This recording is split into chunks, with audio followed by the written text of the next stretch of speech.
Здравствуйте, в эфире 7 дней плюс, Диляра Юсуповой. Цифровое будущее наступает. Как компьютерные игры влияют на рынок цифрового сегмента и могут ли они изменить сознание общества? У нас в гостях сегодня Марьям Сергеевна Карпова, руководитель всероссийского конкурса «Начни игру» президентской платформы «Россия. Страна возможностей». Здравствуйте. Здравствуйте.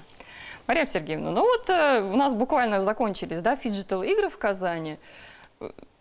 Компьютерное будущее, виртуальная реальность буквально на пятки наступает нам. Расскажите, вот вы курируете вот этот вот конкурс, да, «Начни игру». Это тоже очень сильно, тесно связано с компьютерными технологиями.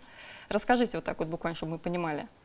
Ну, здесь надо понимать с самого начала, что есть несколько направлений в целом в игровой индустрии. Есть фиджитал спорт, например, который представлялся на играх будущего. Да? Есть гейминг, то есть это непосредственная игра в компьютерные игры. И есть геймдев, то есть сама разработка компьютерных игр.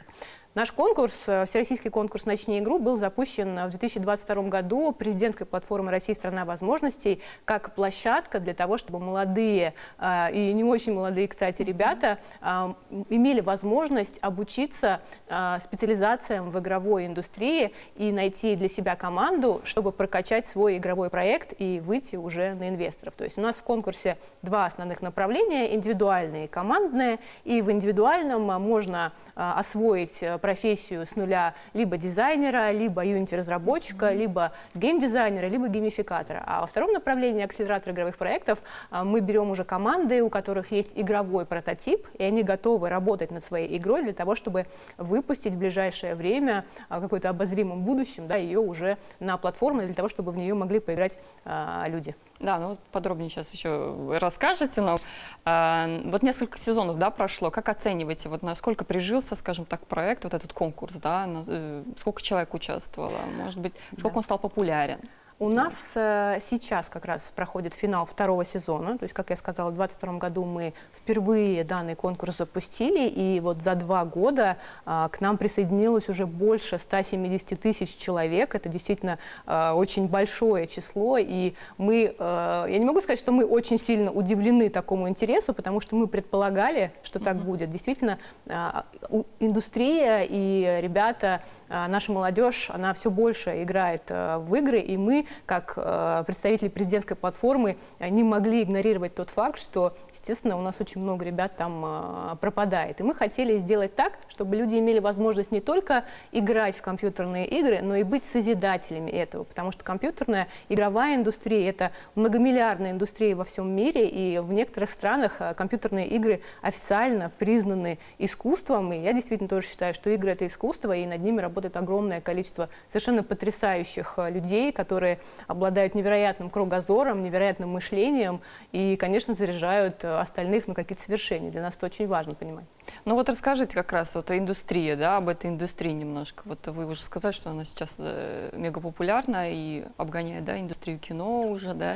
И вот насколько она, вот они, ну, раньше как мы воспринимали, да, компьютерные игры, какие-то стрелялки, бродилки, мы сидели там в приставку игрались, ну, поколение моего возраста. Мы тоже играли. Да. И сейчас То есть это воспринималось как развлечение, да, ассоциация такая. Сейчас это целое направление, можно сказать, профессия даже для кого-то. Да. В России, мне кажется, чуть хуже приживается. Я не знаю, конечно, может быть, я ошибаюсь, да. Вот я просто недавно была на фиджитал-играх, и там, допустим, например, на компетенции дроны, да, вот Корея, она как будто бы родилась вот в этой киберреальности по сравнению с нашими пока вот российскими спортсменами. Мы пока так привыкаем, плавно адаптируемся. Вот как считаете, насколько вообще у нас приживется, во-первых, а во-вторых, вот насколько эта индустрия, скажем так, влияет в целом на общественное сознание тоже? Давайте по порядку. В первую очередь о том, насколько это популярно в России и насколько мы в России осознаем, что это популярно.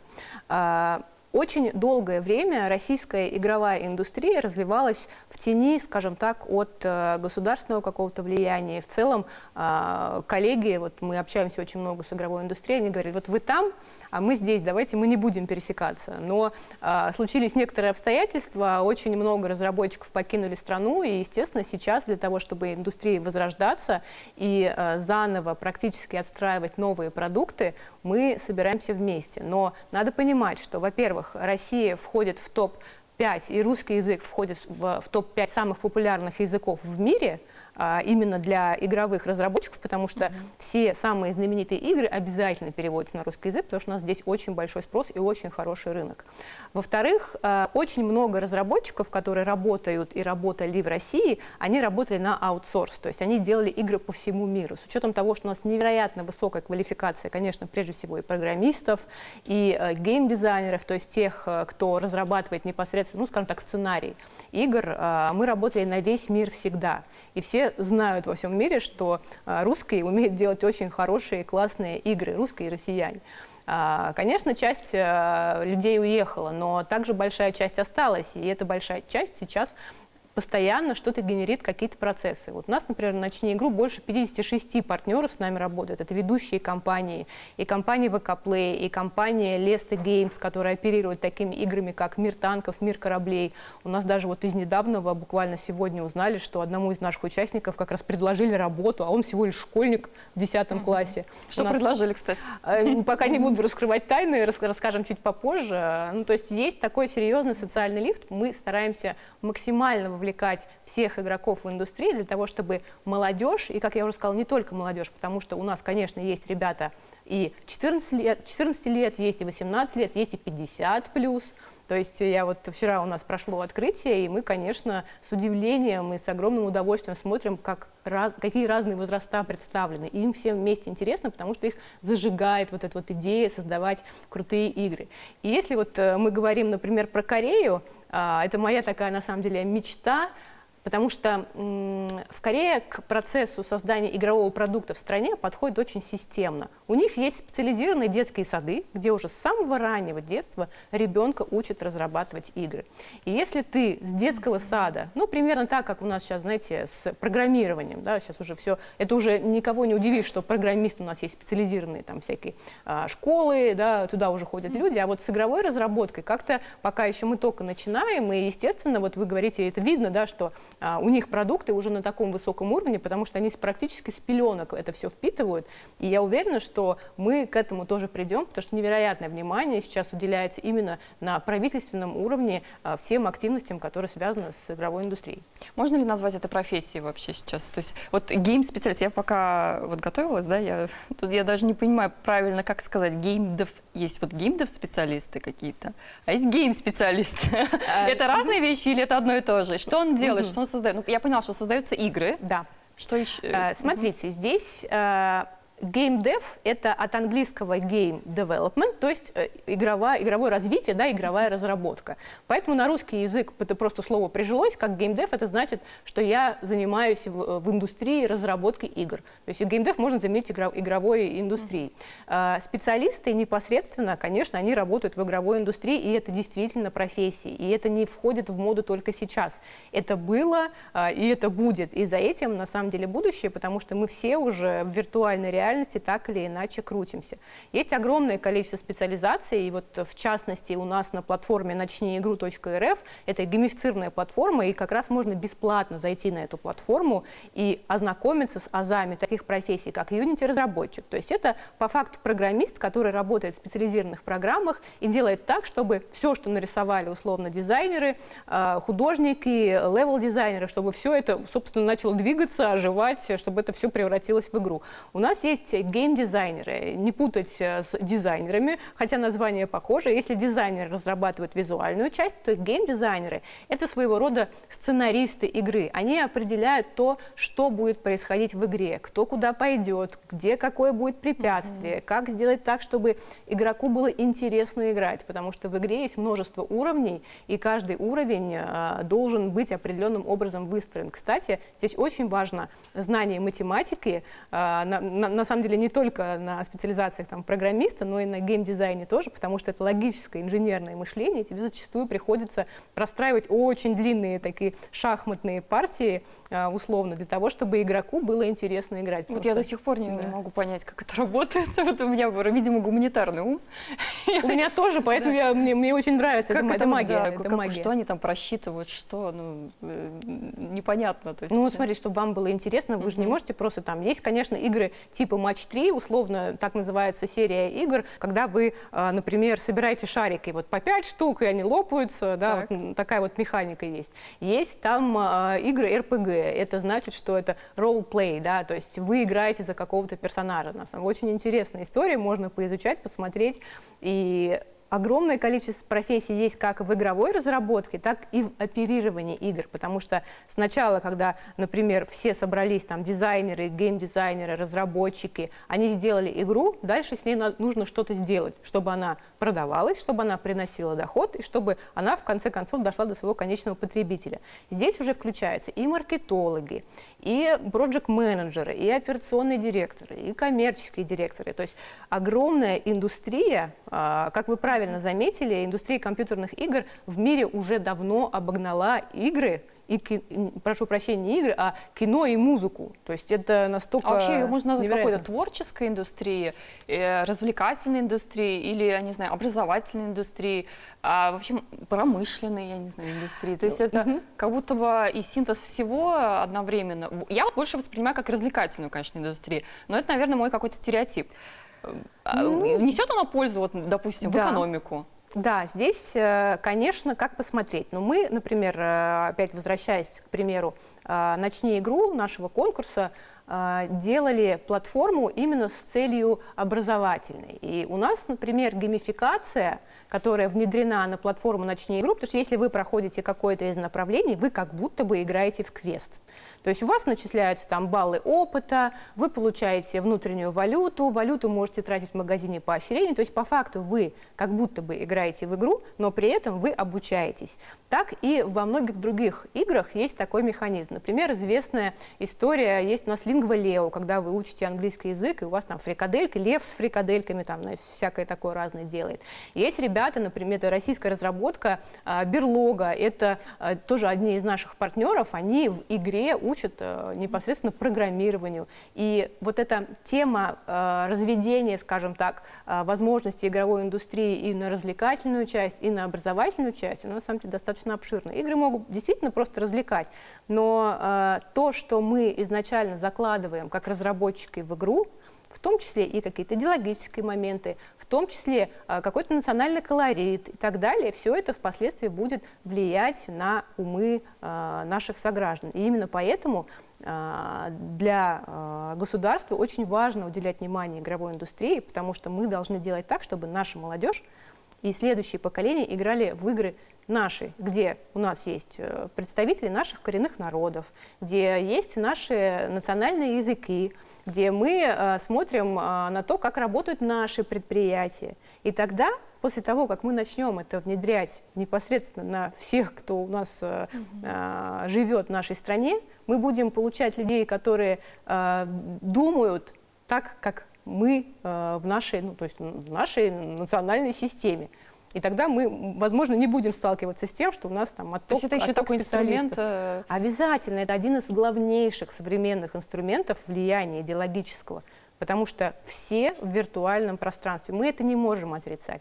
Конечно, мы очень много сталкиваемся с тем, что родители говорят, ну вот вы там наших детей опять усаживаете за компьютеры. Во-первых, мы здесь, конечно, так условно геймдев-евангелисты, как это называется, да, потому что мы пропагандируем игровую индустрию с точки зрения того, что для того, чтобы разработать качественную игру, тебе надо быть очень начитанным, хорошо знаете, как я уже сказала, математику, культурные коды своей страны и в целом очень коммуникабельным человеком, потому что это работа в больших зачастую командах. И в завершении вот такого спича, да, ответить вот на ваш вопрос, у нас есть направление акселератора игровых проектов, и в этом году у нас 23 финалиста, среди которых, ну, чуть ли не каждая четвертая игра основана на славянской мифологии, например.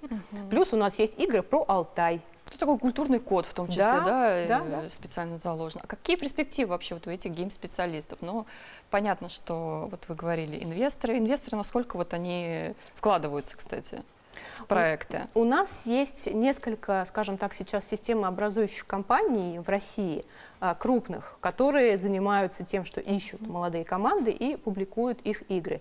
первую очередь это, конечно, ВК Play, и у них есть ВК Play Store, куда молодые специалисты и разработчики выкладывают свои игры. У нас есть, например, компания Lesto Studio, я уже сказала, что есть «Мир танков», «Мир кораблей», у них игры основные, которыми они оперируют, но они также постоянно в поиске новых кадров и новых интересных предложений. У нас есть компания, тоже паблишер, называется Astrum Entertainment, российские компании, которые постоянно ищут себе новых специалистов. Плюс есть частные инвесторы. Конечно, я сейчас не буду обнадеживать, скажем так, наших зрителей относительно того, что ребята, вот прямо сейчас вы разработаете вашу первую Бросайте игру, все, идите. и сразу вам над вами, значит, просто денежный дождь. Нет, такого не будет, конечно, хотя бывает по-разному. У нас есть, например, Институт развития интернета, в котором я также состою в продюсерском совете. Там есть конкурс национального контента. Туда приходят ребята, у которых есть игры, основанные на, как я уже сказала, нашем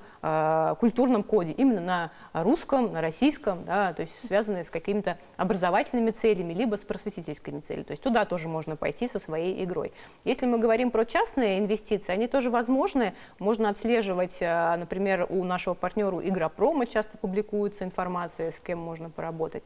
Если говорить в целом, конечно, инвестиции в игровую индустрию, они намного сложнее, нежели, например, инвестиции в какой-то стартап, ну там финтех условно, или что-то связанное с технологическим больше сектором, потому что игры — это все-таки креативная индустрия, да, несмотря на то, что это и с какой-то стороны практически IT тоже, ну, потому что это программный продукт, так или иначе. Но мы в индустрии считаем, что это все-таки креативная индустрия, и для меня это искусство. Я уже об этом говорила, и вот я согласна с вами, что это магия. Я не понимаю, как у нас есть еще такие соревнования. За 3 дня, за 72 часа ребята разрабатывают игру с нуля.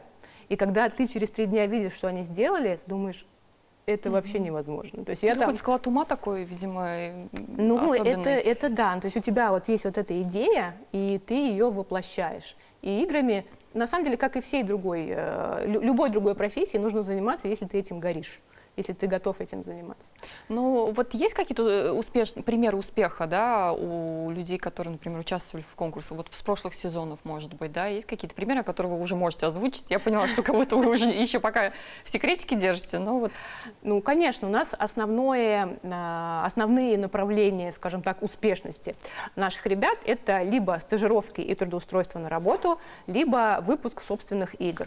Если мы говорим, ну, или какая-то другая какой-то другой социальный лифт. У нас, к примеру, есть 2 участников, Никита Баранов из первого сезона и Ярослав, сейчас вот не вспомню фамилию, к сожалению. Никита в Ярославском государственном университете открыл геймдев-клуб, а Ярослав у нас в Бауманке открыл свой геймдев-клуб. То есть это объединение, где ребята, студенты собираются и вместе делают игры. У нас есть несколько примеров, это я так скромно сказала, больше 70 уже тоже и трудоустройств, и стажировок, когда ребят приглашают на работу по итогам либо финала, либо выполнения каких-либо заданий у нас на платформе. В прошлом году вообще у нас человек приехал на финал, и у нас, поскольку партнеры на площадке присутствуют, он просто подошел и сказал: «Здрасте, я там такой-то, я вот разрабатываю игру, а посмотрите, пожалуйста». Можно, да, вот так? Обязательно, так не то, что нужно. Мы всех своих участников призываем: ребята, у вас тут вокруг инвесторы ваши будущие работодатели, и они совершенно готовы каждого из вас проконсультировать и поддержать. И он так пришел, сказал: ребят, Саша Пахабов, он пришел, сказал: я делаю игру, посмотрите. Это была компания CarX. Это очень известный симулятор гоночный. CarX Technology компания. Они делают CarX Drifting, CarX Racing, то есть очень много именно игр, связанных с гонками. И Саша тоже разрабатывал, наш финалист, такую игру, и они познакомились, и через 2 или 3 месяца он переехал в Краснодар, его пригласили на работу, и он там работает, вот уже скоро будет год. Если говорить там про акселератор игровых проектов, у нас есть кейс, например, компании Sumo Tatami, команды игры Sumo Tatami. Ребята получили, во-первых, грант на 7 миллионов в Сколково, и сейчас они резиденты Сколково. Более того, лидер, скажем так, этой команды, Костя Кондюков, он сам уже становится инвестором и сам помогает молодым ребятам искать инвестиции. Вот сейчас даже Костя приехал к нам уже В прошлом году он был финалистом и питчил свою игру. В этом году он уже приезжает как представитель, не только который, да, финалист конкурса прошлого сезона, но еще и как инвестор, который рассматривает молодые команды для инвестиций. Что нужно делать вот этим молодым, скажем, ребятам, которые хотят вот как-то развиваться в этой индустрии, которые хотят начать? Вот он сидит дома, да, что-то у него какие-то, может быть, какие-то программы создает, да, уже играет, бредит, мечтает вот об этом. Куда ему пойти учиться? Какое лучше образование получить? Лучше в Москву сразу ехать или что? Вот наши, например, ребята казанские. Ну, тут Татарстан, конечно, отдельно, тут возможностей очень много, и благодаря руководству Республики Татарстан, благодаря Рустаму Нургалиевичу и Роману Александровичу Шайхутдинову у нас здесь, конечно, я просто говорю, поскольку я сама из Казани, очень сильно развивается вся эта история и поддерживают сильно, и руководство заинтересовано в том, чтобы здесь рождалось больше команд. Что нужно делать? Во-первых, конечно, на правах руководителя конкурса «Начни игру» заходить к нам на платформу начниигру.рф и смотреть, регистрироваться и смотреть, насколько тебе это подходит. Потому что прежде чем, скажем, вкладываться, идти куда-то, устраиваться на работу, тебе нужно понять, это вообще твое, не твое. А он может без какой-то особой базы, да? Конечно, конечно. Вот у нас есть очень много ребят, которые не знали вообще, что такое игры, как их создавать. Они пришли, у нас есть такое интересное тестирование игровое на нашей платформе, и можно там в шуточной форме узнать, кто ты, и попробовать специализацию либо дизайнера, либо геймификатора, порешать задания и посмотреть, что тебе подходит. Дальше, помимо нашего конкурса, конечно, есть много разных еще активностей. Как я уже сказала, например, Игропром, он сейчас проходит в онлайне, это фестиваль игровой культуры, тоже можно посмотреть, какие игры, какие команды. Очень разные митапы периодически проводят еще и ВК Play, то есть тоже можно смотреть. В нашем сообществе ВКонтакте мы регулярно приглашаем разных экспертов, можно слушать. Плюс у нас есть чаты, где можно коммуницировать и знакомиться с ребятами, опять-таки как-то коллаборироваться и пытаться создать свою собственную игру. Самое главное — это делать. Знаете, как вот для писателей говорят, если вы хотите научиться писать, да, или если вы хотите написать книгу, вам нужно сесть и написать. Так и здесь. Если вы хотите заниматься играми, начните общаться с такими же людьми, которые хотят заниматься игрой, начните изучать это. Благо, есть множество возможностей сейчас, да, есть огромное количество экспертов, открытой информации. Мы, как площадка для социальных лифтов, как ОНО «Россия – страна возможностей» и как президентский, как конкурс, да, вот «Начни игру», мы стараемся объединять все ресурсы в наших соцсетях и публиковать информацию, где ребята могут сейчас найти себе применение, либо стажировки публикуем. Ну вот либо... образование, какое им лучше образование получить? И вообще насколько у нас развито вот, в плане высшего образования, да, вот, если мы можем уже воспринимать вот это как профессию? Появляется что-то, может, в Москве появляется, какие-то отделения в институтах, в университетах? Да, есть несколько вузов, в которых сейчас есть направление игровой разработки. Не могу не упомянуть, конечно, Высшую школу экономики. Там есть программа, которая называется «Менеджмент в игровой индустрии». Но менеджмент — это уже, конечно, больше, скажем, для магистров, то есть для тех, у кого есть какое-то базовое образование. Бакалавриат, кстати, открывается в Иннополисе по разработке игр, вот буквально, так что обязательно нужно в Татарстане особенно обратить внимание.